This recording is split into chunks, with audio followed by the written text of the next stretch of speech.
sweet moment before your lips touch. The moment when the world slows and the music plays. And when you kiss, all you know is that Customization tips for your Samsung Part 4. Firstly,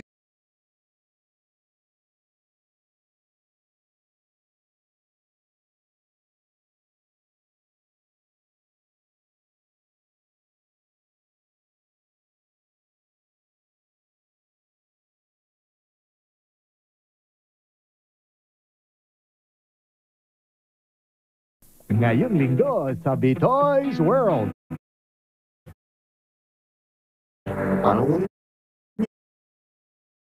Not they, Ruby!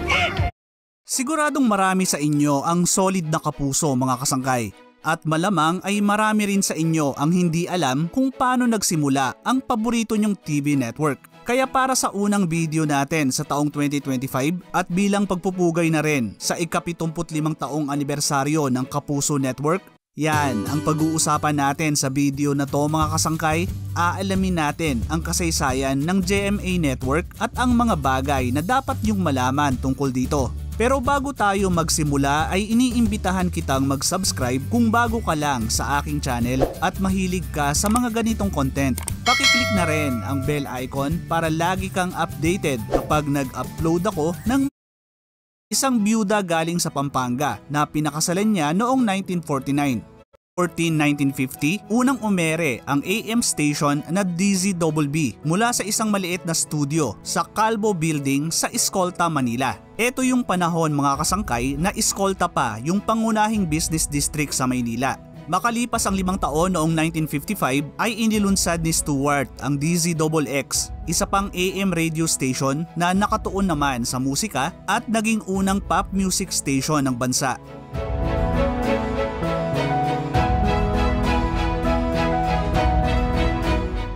Matapos ang 10 taon sa radyo ay nagdesisyon si Stewart na mag-expand sa telebisyon sa kabila ng limitadong kaalaman niya rito.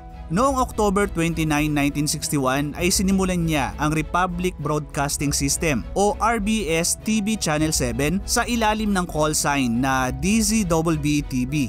Ito ang naging pangatlong TV network sa Pilipinas. Noong October 30, 1961 ay humarap si Stewart sa kamera bilang news anchor ng The News with Uncle Bob. Nahirapan ang RBS sa unang 5 taon nito. Mabuti na lang at may mga kaibigan si Stewart sa US na tinulungan siyang makakuha ng magandang deal sa mga syndicated TV shows. Noong 1960s ay nakilala ang RBS Channel 7 sa mga palabas gaya ng Combat, The Flying Nun, Gilligan's Island, Mission Impossible at The Man from Uncle. Gumawa rin ang istasyon ng mga sarili nitong palabas gaya ng unang local dance show sa bansa na Dance Time with Chito na itinampok ang bayaw ni Stewart na si Chito Feliciano at ang kanyang grupo. Pumatok ang palabas sa mga Pinoy at nagpasok ng pera sa network mula sa mga advertising. Sumikat din ang mga pambatang palabas sa Channel 7 noong 1960s gaya ng mga animated cartoons na Popeye the Sailor, The Gumby Show,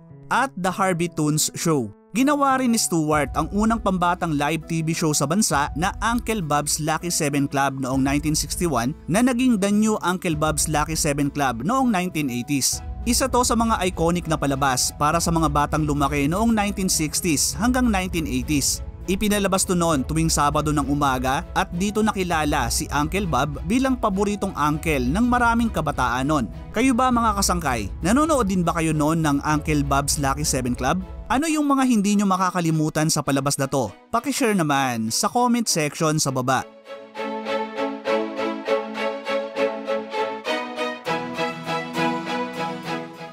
Noong September 21, 1972 ay idiniklara ng noon ay Pangulong Ferdinand Marcos ang martial law sa Pilipinas. Para matigil ang umano'y propaganda ng mga komunista, lahat ng network sa bansa ay kinuha ng mga militar.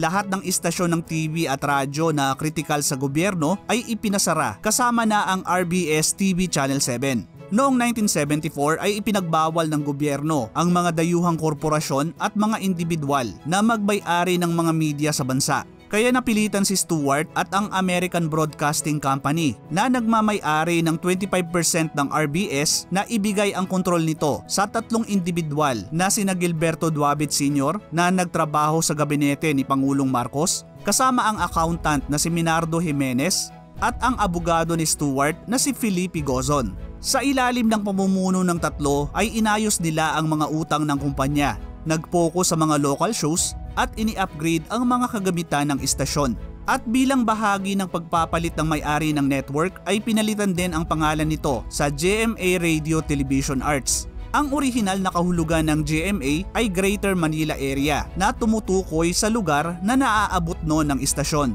Ganun pa man ay RBS pa rin ang ginamit na corporate name ng kumpanya hanggang 1996. Maraming malaking kaganapan sa bansa ang nangyari noong 1980s na nakaapekto rin sa GMA. Noong August 21, 1983 ay pinaslang ang kilalang oposisyon ng administrasyon na si Senador Benigno Ninoy Aquino Jr. Halos hindi naiulat ang nangyari dahil hawak ng administrasyon noon ang mga media.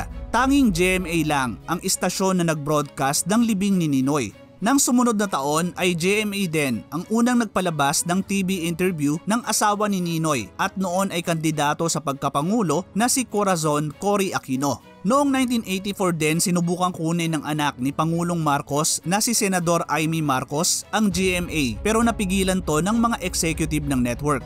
Dahil dito ay tuluyan nang nagretiro si Uncle Bob at bumalik na sa Amerika. Naging malaki ang papel ng GMA sa nangyaring 1986 EDSA People Power Revolution. Sila ang unang network na nagbalita sa pagkalas ni Fidel Ramos at Juan Ponce Enrile sa administrasyon.